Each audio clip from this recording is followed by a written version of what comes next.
Neste tempo de final de ano, de reflexões, final de ano geralmente a gente aproveita para avaliar o que nós fizemos, deixamos de fazer, e com isso talvez encontrar algum sentido para as nossas vidas. Por isso o tema desta manhã: qual o sentido da vida? Por que a gente está vivendo? Que tipo de sentido tem a nossa vida? Qual é o sentido da gente estar vivo nesta terra? Eu busquei uma foto na internet que pudesse exemplificar um pouco daquilo que eu quero estudar com os irmãos hoje. Um leão, com toda a sua força, com todo o seu vigor, ainda assim ele está ali deitado, acomodado, como que se tivesse desanimado, apesar de todo o vigor e de toda a força que ele tem. Isso é fato. Chega no final do ano, muita gente começa a repensar a vida e começa a se achar meio que para baixo, meio que chateado, como diria aquela canção antiga do Roberto Carlos: sem motivos vou vivendo por aí, por viver. Será que a gente vive só por viver? Só para preencher o espaço da existência? Qual é a razão, qual é o sentido da nossa vida? Tem gente que no final do ano ele começa a refletir e pensar: poxa, eu tenho uma vida amorosa abençoada, mas a vida financeira não é. Tem gente que tem uma vida financeira abençoada, mas a vida amorosa não é. Tem gente que tem um bom trabalho, mas não tem casa. Tem gente que tem casa e não tem um bom trabalho. Tem gente que tem um bom carro e não tem trabalho. E tem gente que tem trabalho e não tem carro. Tem gente que, apesar de ter as coisas, ele é infeliz, ele vive triste. Chega no final do ano, ele tem poucos familiares.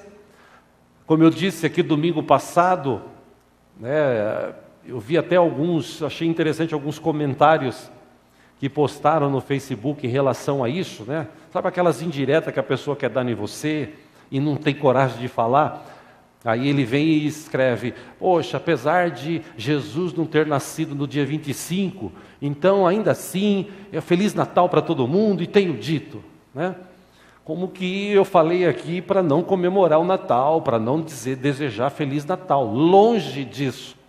Quem entendeu o estudo da semana passada entende que Natal é todo dia, que Jesus está com a gente todo dia, que devemos agradecer a Ele todos os dias e não só no Natal. Devemos ser bonzinhos não só no Natal. Devemos ser amáveis não só no Natal. Devemos repartir o que nós temos não só no Natal. Devemos abraçar e beijar as pessoas não só no Natal, e sim em todos os momentos das nossas vidas. Foi exatamente isso que nós estudamos aqui semana passada. Aqueles que entenderam, glória a Deus. Aqueles que não entenderam, a mensagem está no site, está postada, é só ouvir 1, 2, 3, quantas vezes quiser, capaz de na quinta vez entender. A verdade é que a conclusão que nós chegamos aqui na semana passada, e quero refletir com os irmãos hoje: qual é o sentido da nossa vida? Tem sentido a nossa vida? O que nós poderíamos ter mudado para melhorar?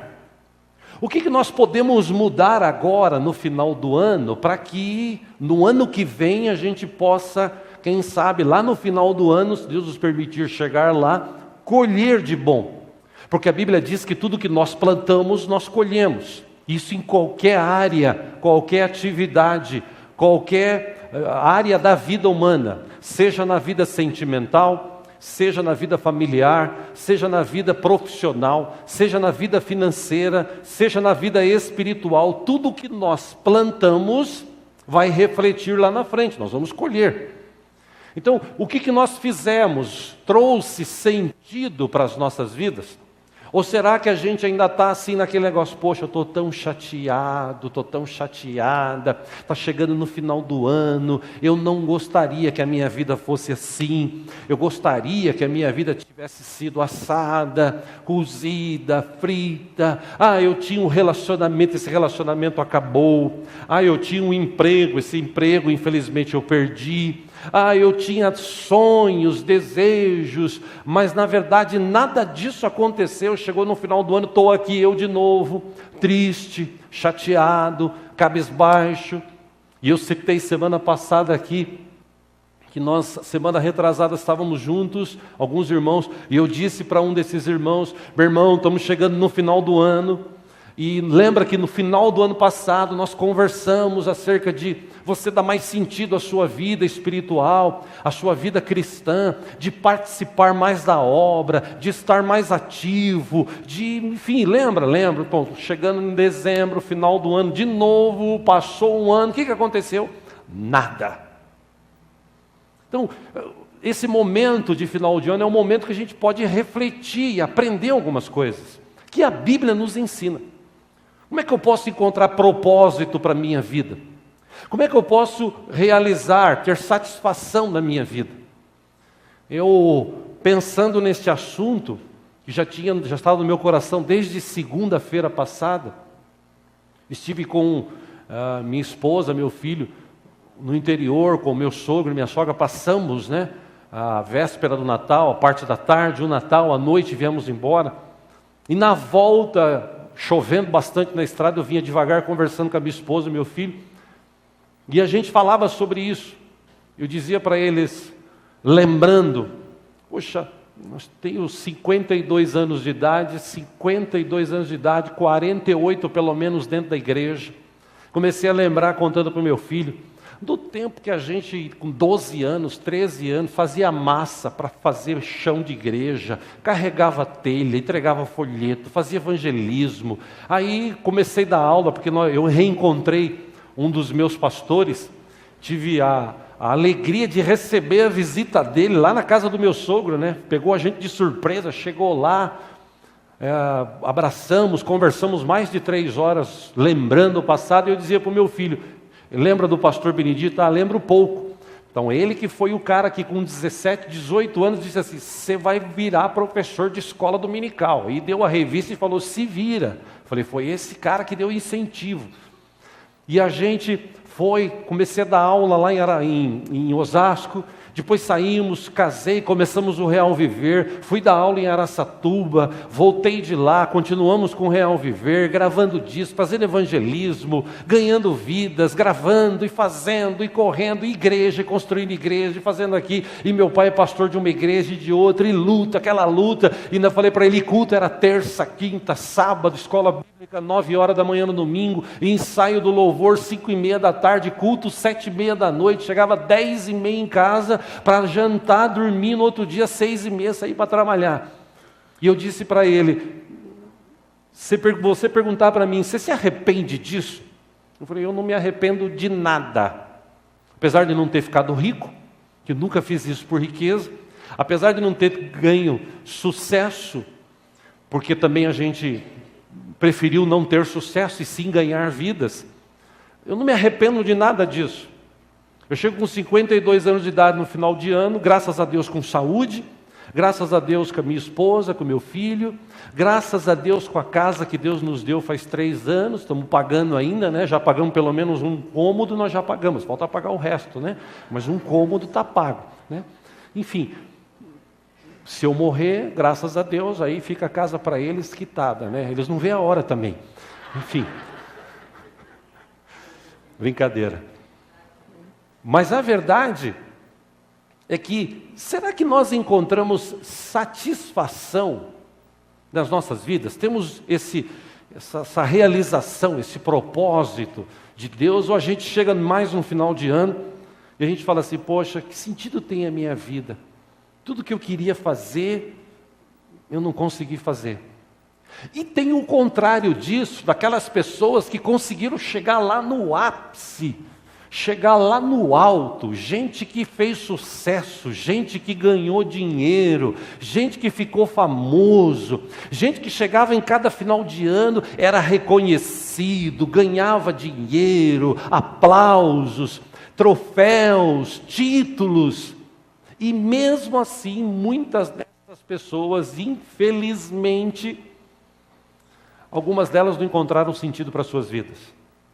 Haja visto grandes cantores brasileiros, internacionais, que mesmo com tanto sucesso, mesmo vendendo milhões de cópias de CDs, de músicas, ainda assim, no final de sua vida ou no meio de sua vida, não tinham sentido de viver, a ponto de alguns se suicidarem, a ponto de alguns se mergulharem-se ou mergulharem-se nas drogas, na bebida, no cigarro, nas paixões imorais ou na imoralidade sexual.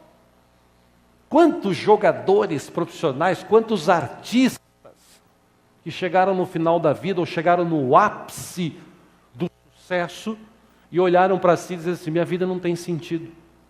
Um que morreu há pouco tempo, Nelson Ned, foi um cara que fez, apesar do tamanho dele, um sucesso astronômico no Brasil e principalmente fora do Brasil.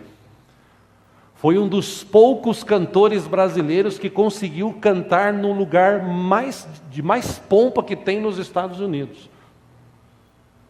E mesmo assim, quando estava no ápice milionário, uma vez ele deu uma entrevista no Jô Soares e ele disse: Jô, apesar de toda a riqueza, a minha vida não tinha sentido. Eu tinha dinheiro, mas não tinha paz. Eu tinha cama, mas não conseguia dormir. Eu tinha família, mas eles estavam distantes de mim. Então, o que valeu todo esse sucesso? Até o dia que ele disse que conheceu Jesus e recebeu esse Jesus, e Jesus mudou a vida dele, segundo ele disse, sentido para a sua vida.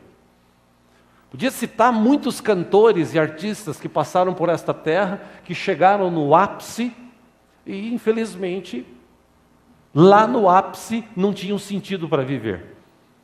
Um jogador de beisebol muito famoso, americano, ele alcançou o hall da fama deste esporte, o beisebol. Foi questionado sobre o que gostaria que tivesse dito quando ele ainda estava começando a jogar beisebol. Ele disse: eu gostaria que alguém tivesse me dito que quando você chega ao topo, não há nada lá. Aí ele disse: muitos objetivos revelam o quanto são vazios essas questões de ápice, de fazer sucesso. Nossa sociedade, essa sociedade humanística que a gente vive atrás dessa correria de ganhar dinheiro, de ficar famoso, de comprar, de ter. E na verdade está cheio de gente rica, famosa, com tudo do bom e do melhor, mas ainda assim ele olha para si e não tem sentido de sua vida. O que eu quero estudar com os irmãos nessa manhã? Qual é o sentido das nossas vidas? Nós temos pelo menos 2 exemplos na Bíblia que nos levam a refletir. Gente que conheceu a Deus, gente que vivia diante de Deus, mas no fim de sua vida, ele viu que a vida dele não tinha sentido nenhum, porque ele não conheceu Deus do jeito que era para conhecer.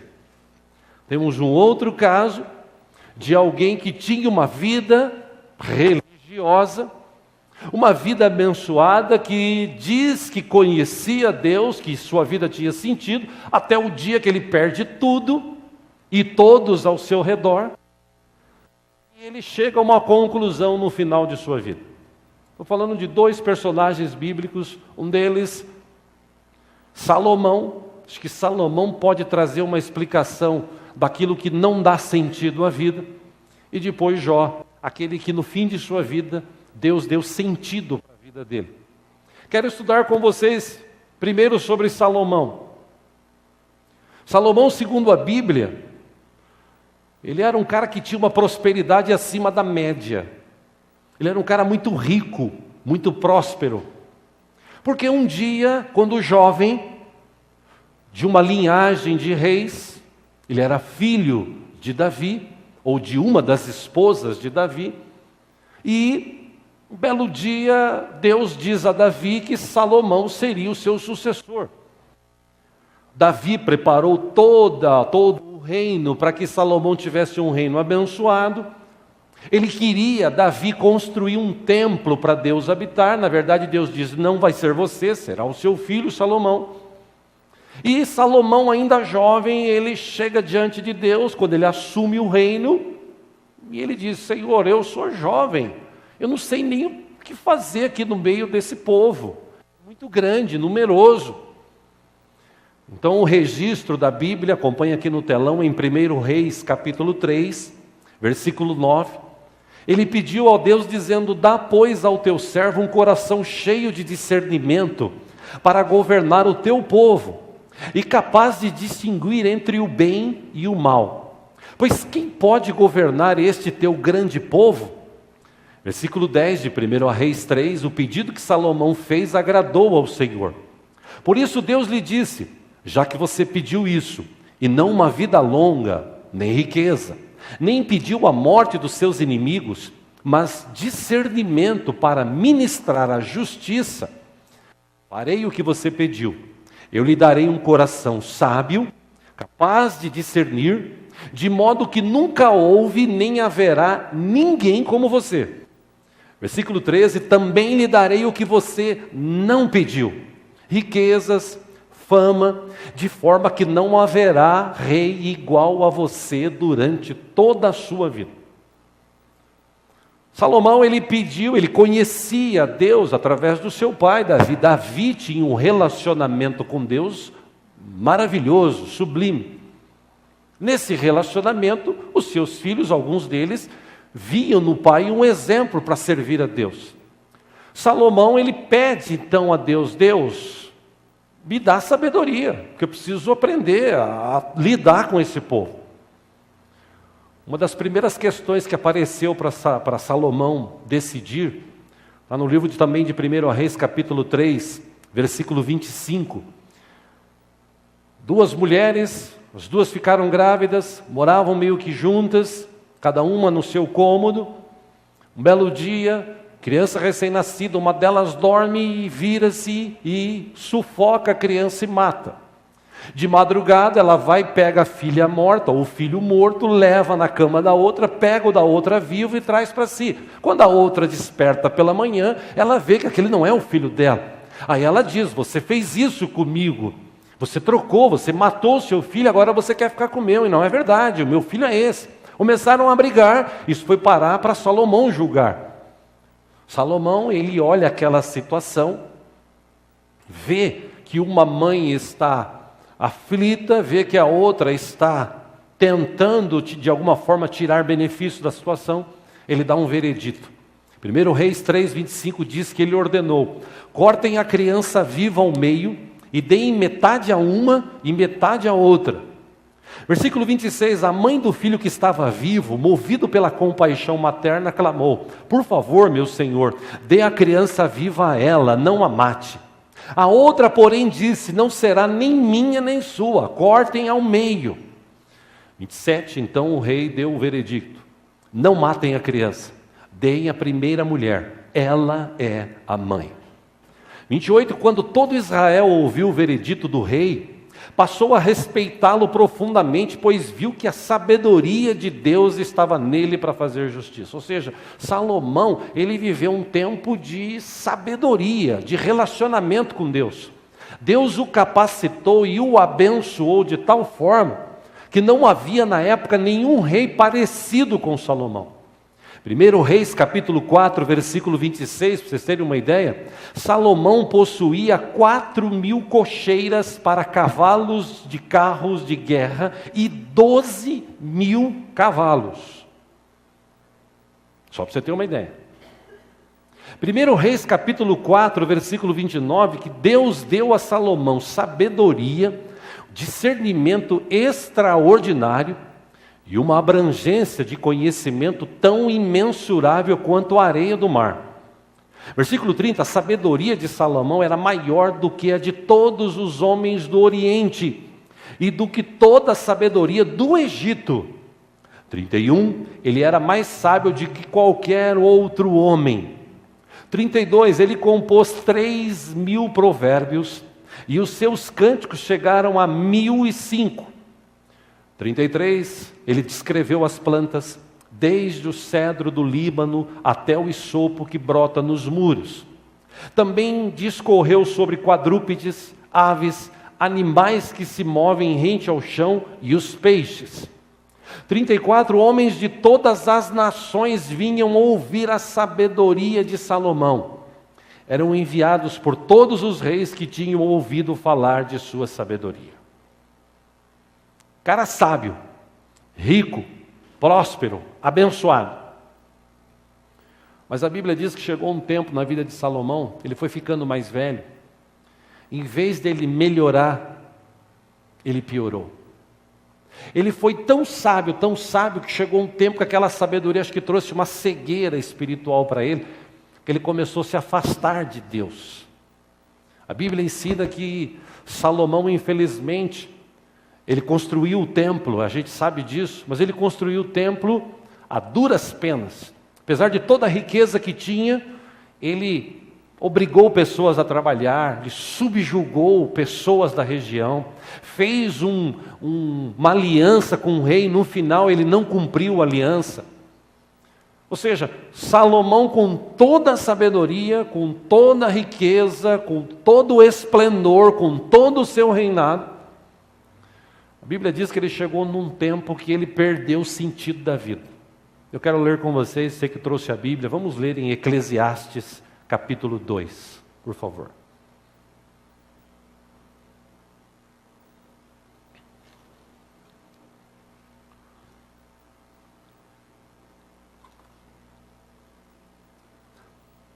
Livro de Eclesiastes, capítulo 2, abre Salmos, Provérbios, Eclesiastes.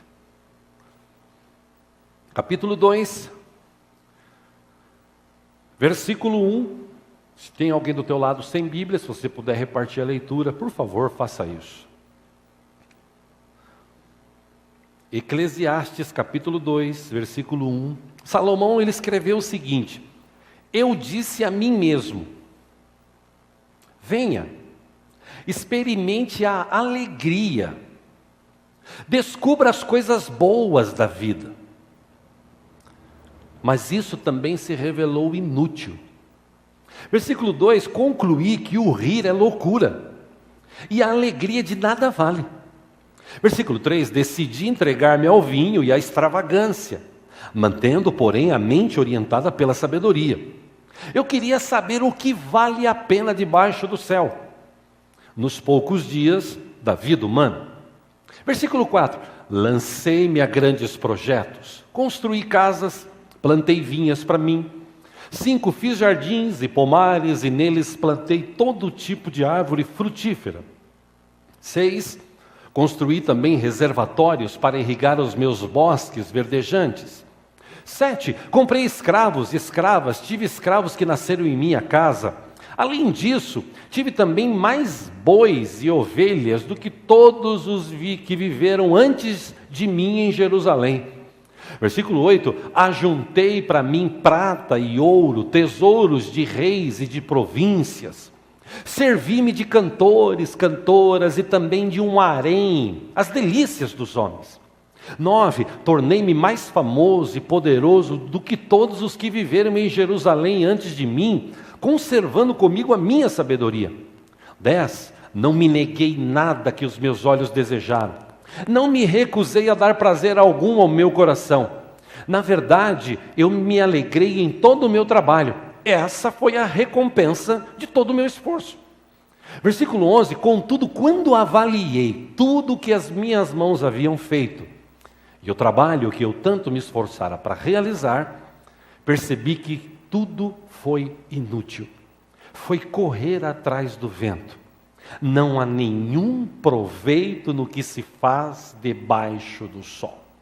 Aí ele fala de sabedoria e de insensatez. 12. Então eu passei a refletir na sabedoria, na loucura e na insensatez. O que pode fazer o sucessor do rei, a não ser repetir o que já foi feito? 13. Percebi que a sabedoria é melhor que a insensatez. Assim como a luz é melhor que as trevas. 14. O homem sábio tem olhos que enxergam, mas o tolo anda nas trevas. Todavia percebi que ambos têm o mesmo destino. 15. Aí fiquei pensando, o que acontece ao tolo também me acontecerá. Que proveito eu tive em ser sábio? Então eu disse a mim mesmo, isso não faz o menor sentido. 16. Nem o sábio, nem o tolo serão lembrados para sempre. Nos dias futuros, ambos serão esquecidos. Como pode o sábio morrer como o tolo morre? Somente até aí. Deixa aberto aí Eclesiastes, vamos voltar para aí. Chegou no momento da vida dele que ele passa a refletir, ele fala o seguinte: a minha vida não tem sentido. Construí, ganhei riquezas, aconselhei pessoas, fui rei durante anos, tenho a minha família, tenho uma boa casa, um palácio, tenho tudo do bom e do melhor. As pessoas do mundo vêm se consultar comigo, mas eu vi que isso não tem sentido nenhum. E por que ele escreveu isso? Volte agora aí para Eclesiastes capítulo 1, por favor. As palavras do mestre, filho de Davi, rei em Jerusalém. Versículo 2 de Eclesiastes 1. Que grande inutilidade, diz o mestre, que grande inutilidade, nada faz sentido. 3. O que o homem ganha com todo o seu trabalho em que tanto se esforça debaixo do sol? 4. Gerações vêm, gerações vão, mas a terra permanece para sempre. 5. O sol se levanta, o sol se põe e depressa volta ao lugar de onde se levanta. 6. O vento sopra para o sul, vira para o norte, dá voltas e voltas, seguindo sempre o seu curso. 7. Todos os rios vão para o mar, contudo o mar nunca se enche. Ainda que sempre corram para lá voltam a correr. Versículo 8. Todas as coisas trazem canseira. O homem não é capaz de descrevê-las. Os olhos nunca se saciam de ver, nem os ouvidos de ouvir. 9. O que foi tornará a ser, e o que foi feito se fará novamente. Não há nada de novo debaixo do sol. 10. Haverá algo de que se possa dizer, veja, isto é novo. Não, já existiu há muito tempo, bem antes da nossa época. 11. Ninguém se lembra dos que viveram na antiguidade, e aqueles que ainda virão, tão pouco serão lembrados pelos que vieram depois deles. Eclesiastes capítulo 1, versículo 12. Eu, o mestre, fui rei de Israel em Jerusalém. Dediquei-me a investigar e a usar a sabedoria para explorar tudo o que é feito debaixo do céu. Que fardo pesado Deus pôs sobre os homens. 14. Tenho visto tudo o que é feito debaixo do sol. Tudo que é inútil é correr atrás do vento. 15. O que é torto não pode ser endireitado, o que está faltando não pode ser contado. 16. Fiquei pensando, eu me tornei famoso, ultrapassei em sabedoria todos os que governaram Jerusalém antes de mim. De fato, adquiri muita sabedoria e conhecimento. 17. Por isso me esforcei para compreender a sabedoria, bem como a loucura e a insensatez.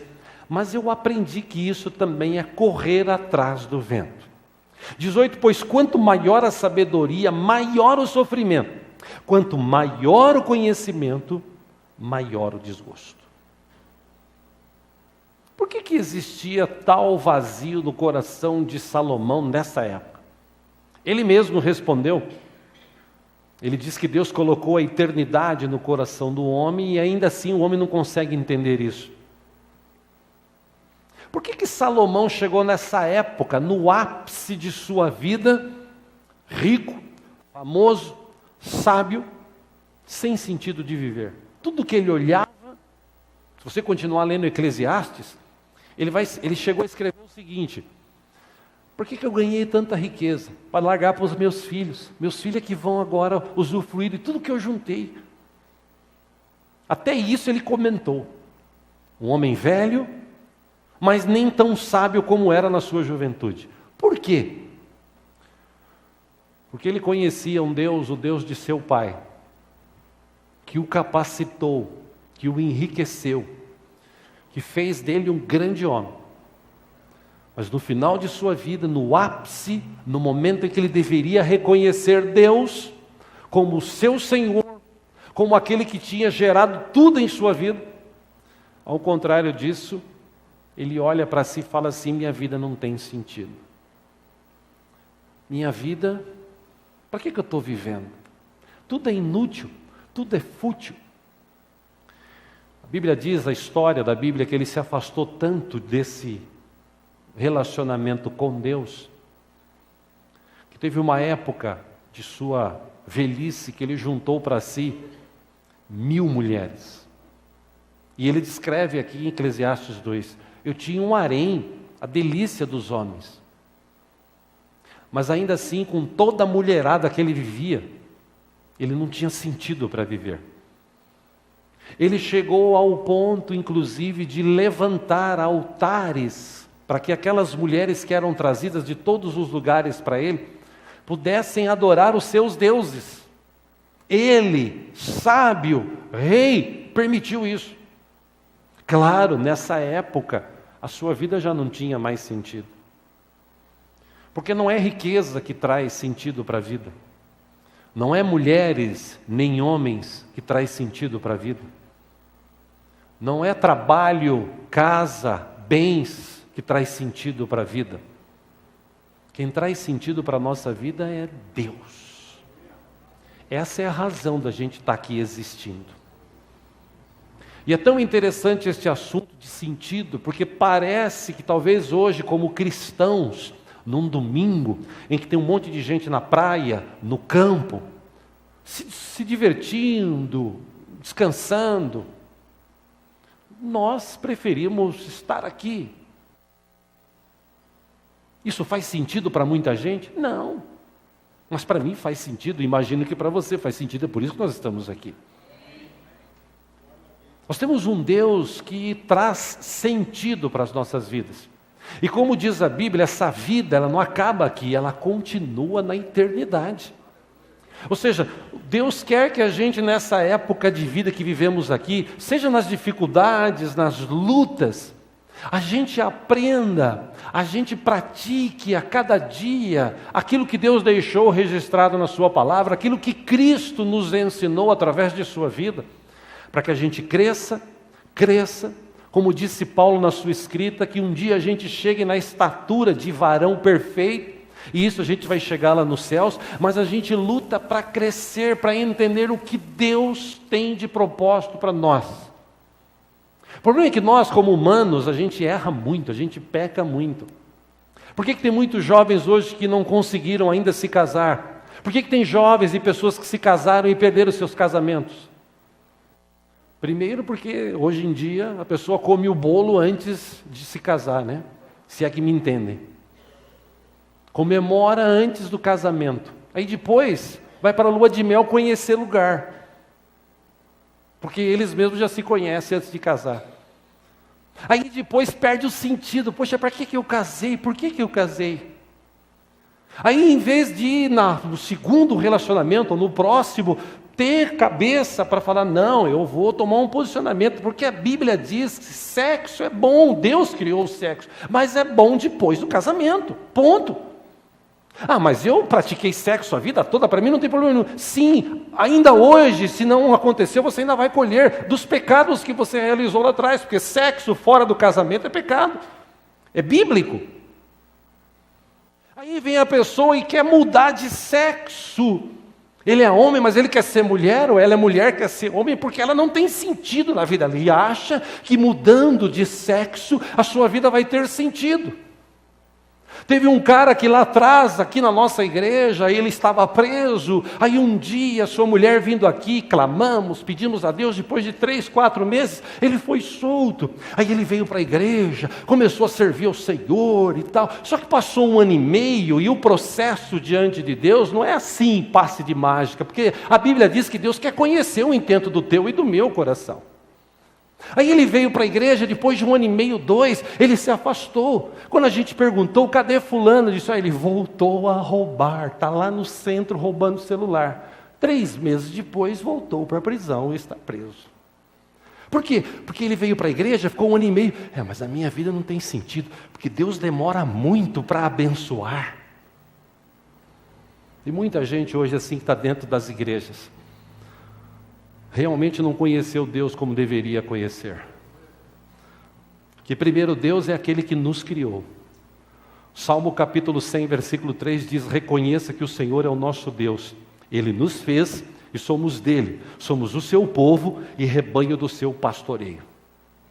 Segundo, Deus tem um objetivo para cada um de nós. Foi por isso que ele nos criou. Isaías 45, 18 diz: pois assim diz o Senhor que criou os céus, Ele é Deus. Que moldou a terra, Ele a fez, Ele a fundou. Não a criou para estar vazia, mas a formou para ser habitada. Ele diz: eu sou o Senhor e não há outro nenhum, ou nenhum outro. Ou seja, Ele fez esta terra e nos colocou aqui, porque Ele tem propósitos para nós. É Ele que vai trazer este sentido para as nossas vidas. Deus nos criou com uma necessidade espiritual de ter relacionamento com Ele.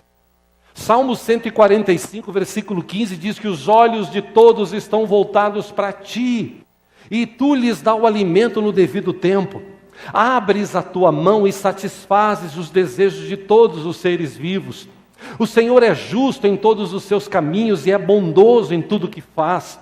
O Senhor está perto de todos os que o invocam, de todos os que o invocam com sinceridade. Ele realiza os desejos daqueles que o temem. Ouve-os gritar por socorro e os salva. Por último, 20, o Senhor cuida de todos os que o amam. Só que para a nossa vida ter sentido, a gente tem que estar perto desse Deus, a gente tem que se relacionar com Ele. Aqui o culto de domingo é só um momento. A gente vem, canta canções a Ele, a gente o adora, a gente diz para Ele o quanto nós o amamos, a gente se reúne, a gente tem comunhão.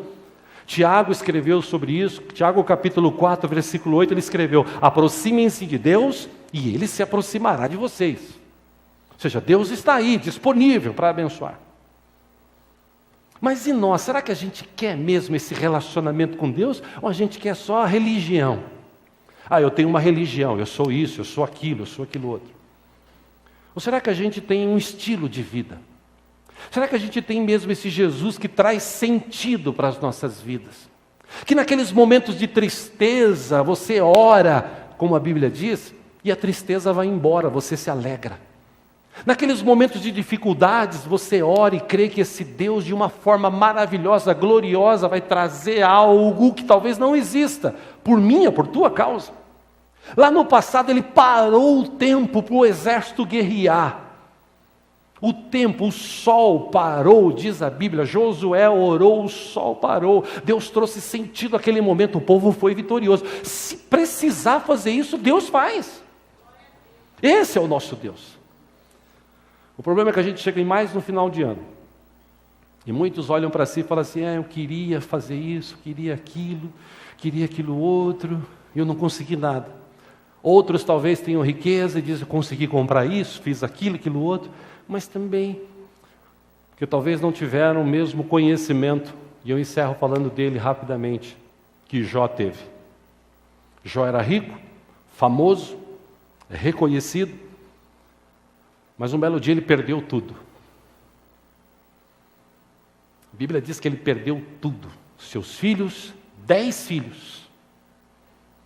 Perdeu sua riqueza e perdeu sua saúde. Só não perdeu a jararaca da mulher porque Deus tinha um propósito. Que acho que ela era a primeira que tinha que ter perdido, né? Mas Deus sabe de todas as coisas, né? Porque uma mulher que está do lado do cara vendo ele doente, fala assim: amaldiçoa Deus e morre. Tipo assim, nos dias de hoje, a fila anda, velho.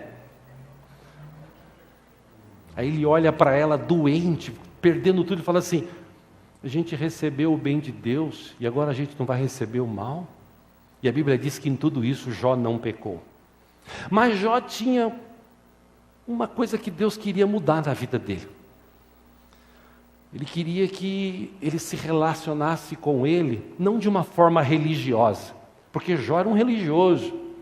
Era um servo de Deus, mas ele tinha medos no coração. Ele fazia sacrifício, sempre que os filhos faziam festas, ele pensava o seguinte: vai que os meus filhos pecaram, então já vou fazer um sacrifício para que o pecado deles seja perdoado. É bom isso? É ruim? É ótimo. Só que o relacionamento dele com Deus era superficial. E ele precisou perder tudo para encontrar o Deus vivo e poderoso.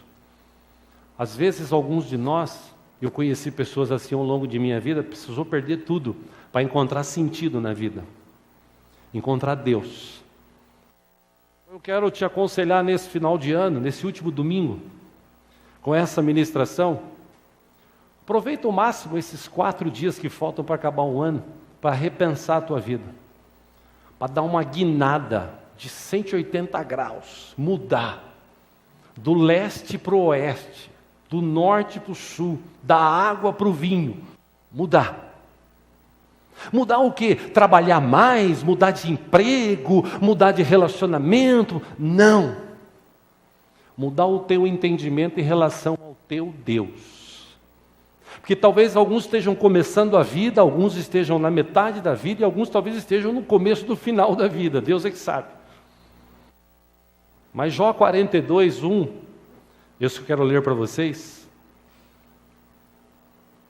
Ele respondeu ao Senhor Deus, dizendo o seguinte: eu sei que pode todas as coisas, Pai. Nenhum dos teus planos pode ser frustrado. O Senhor me perguntou: quem é esse que obscurece o meu conselho sem conhecimento?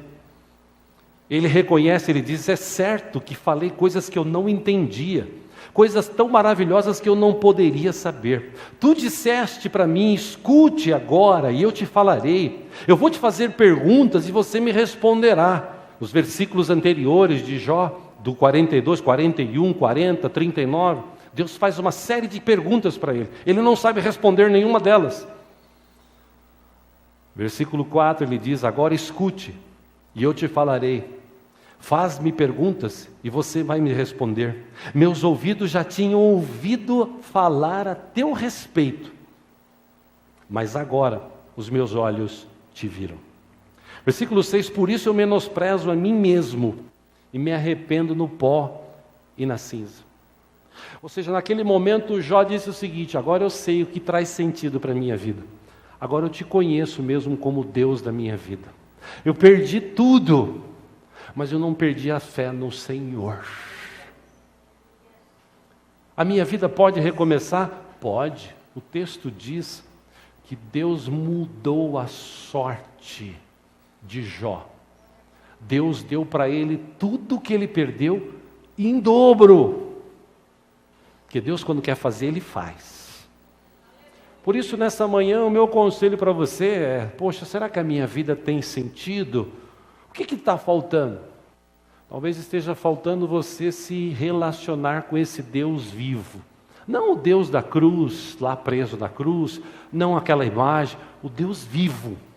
Aquele Deus que a gente conhece, aquele Deus que a gente se relaciona com Ele. E Ele está aqui nessa manhã. Ele quer trazer sentido à sua vida. Vamos ficar em pé?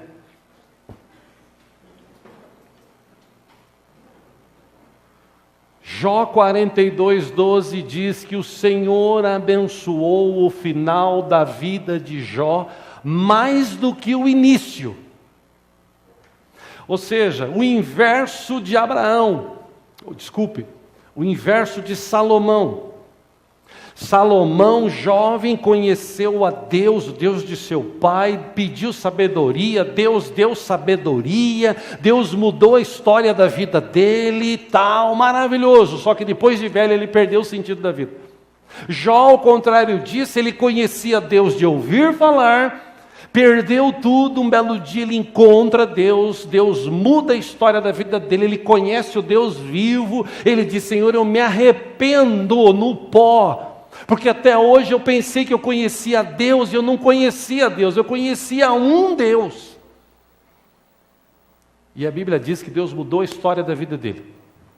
E o Senhor abençoou o final da vida de Jó mais do que o início.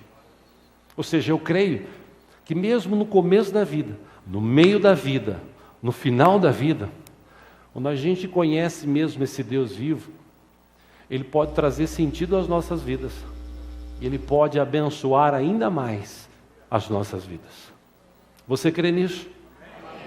Eu convido você a fechar os teus olhos por um instante. Nós já vamos encerrar. Encorajo você nesse instante a refletir consigo mesmo, olhando para dentro de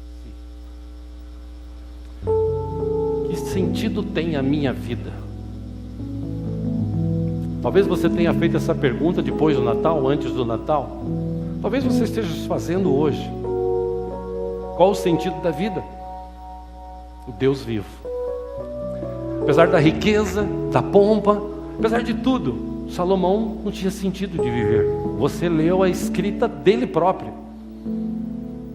Por outro lado, Jó não conhecia Deus como deveria, e quando ele conheceu, ele se arrepende, pede misericórdia. E a Bíblia diz que Deus deu ainda muitos e muitos anos para Jó viver nesta terra. Então eu creio, baseado na palavra, que chegamos mais um final de ano, você lutou, se esforçou, talvez para ser bonzinho, para ter um relacionamento melhor, para ter um relacionamento novo, para recomeçar a sua vida. Você lutou para ganhar dinheiro, como eu ouvi de um casal um mês atrás, lutou tanto durante meses para ganhar dinheiro, e eles chegaram à conclusão que não adiantou nada. E mesmo aqueles que ganharam muito dinheiro ainda chegam no final do ano e falam: para que eu tenho isso? Para gastar a ponto, só para isso? Ou seja, eu encorajo você a refletir agora.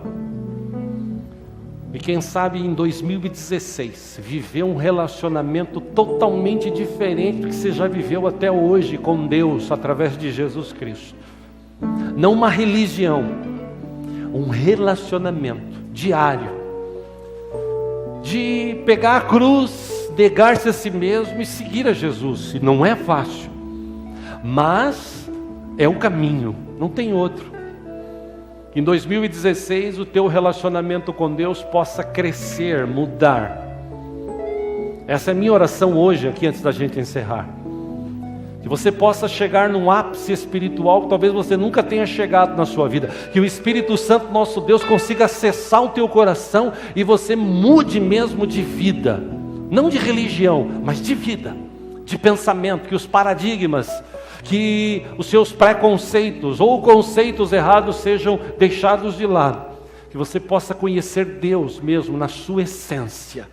E Ele está aqui nesta manhã, na pessoa de Cristo Jesus, na pessoa do Espírito Santo. Deus está aqui.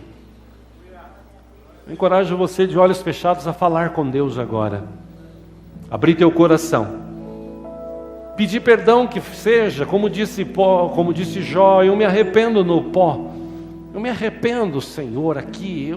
Eu não entendi até hoje qual era o sentido da minha vida. Por isso que às vezes eu ficava, ou na maioria das vezes eu fico triste, porque eu não entendi o que é te servir, eu não entendi o que é estar na tua presença, mas hoje eu entendo. Eu quero um relacionamento contigo, eu quero falar a todo momento, eu quero viver diferente, eu quero dar para o resto da minha vida sentido.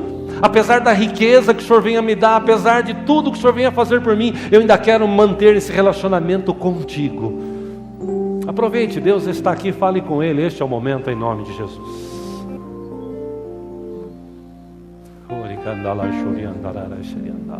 Ele está aqui nessa manhã, Ele é o nosso Deus.